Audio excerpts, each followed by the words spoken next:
Memory খালি করার সময় আমি তো নাই প্রশ্ন না বেটা ইয়া কর নাগিনটা নিব ভাই বাচ্চাদের প্রশ্ন তো করি নাই ভাই প্রশ্ন নাগিন নিয়ে যাও ভাই এই রিফার লাইনে এই ইয়া কই ভাই আমার গাড়ি পুরো লাগবে এই ভাই সেই নাগিন ও মা এটা কি করে ভাই পোজ দেন ভাই সাপের পোজ চুপ করো ওকে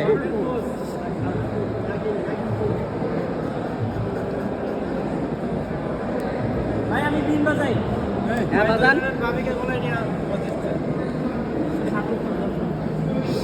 এম বলে হবে ভালো লাগতেছে ভাই বিশ্বাস করে সাপ লাগতেছে ধন্যবাদ সবাইকে হ্যাঁ যাই সামনে নাই ভাই গর্জিয়াস লাগছে গর্জিয়াস ভাই অরেঞ্জ কালার সেই ভাই একটু হইছে তো হইছে রেডি রেডি রেডি লাগবে ওকে ওকে ওকে ডিরেকশন তো মাহি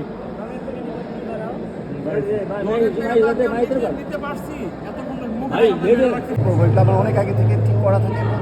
আমি রিসার্চ করে করি এবং আজকেও তার কোনো ব্যতিক্রম নেই। সেটা কয়দিন আগে আপনি আর এই যে সিদ্ধান্ত আপনারা নেন? এত ভালোবাসেন, আপনাদের জন্য আমি অনেক ইন্সপায়ার পাই। ভাই আপনার সিনেমা থেকে এই ধরনের কোনো লুক পাবো বা কোনো সিকোয়েন্স আছে কিনা? আমার বদল হয়েছে, সো এখন আরও বড় কাস্টিং হচ্ছে, সো একটু চেঞ্জ হচ্ছে, যে কারণে আমি আসলে ওনাদের ডিক্লারেশন ছাড়া আমি কাস্টিংটা বলতে পারছি না। মানে আপনার পছন্দ আপনারা যারা যেটার জন্য আপনারা যেটার জন্য ওয়েট করতেছেন যে আমার মুভিটা কবে আসবে, যে দিস ইজ দ্য ডিরেক্টর, মনে বিষ নাই তাই আমি উনার মনে বিষ থাকে কাজের জন্য 5 বছর কেন 10 বছর অপেক্ষা করতে পারি।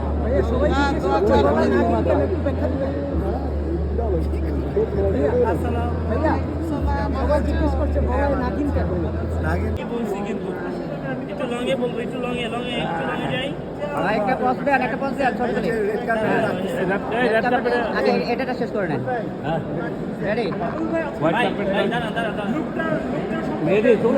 ভাই তাড়াতাড়ি নেন শেষ করেন আর লাগবে না, কথা বলা লাগবে না ভাই, এটা করেন ফটোগ্রাফার ভাই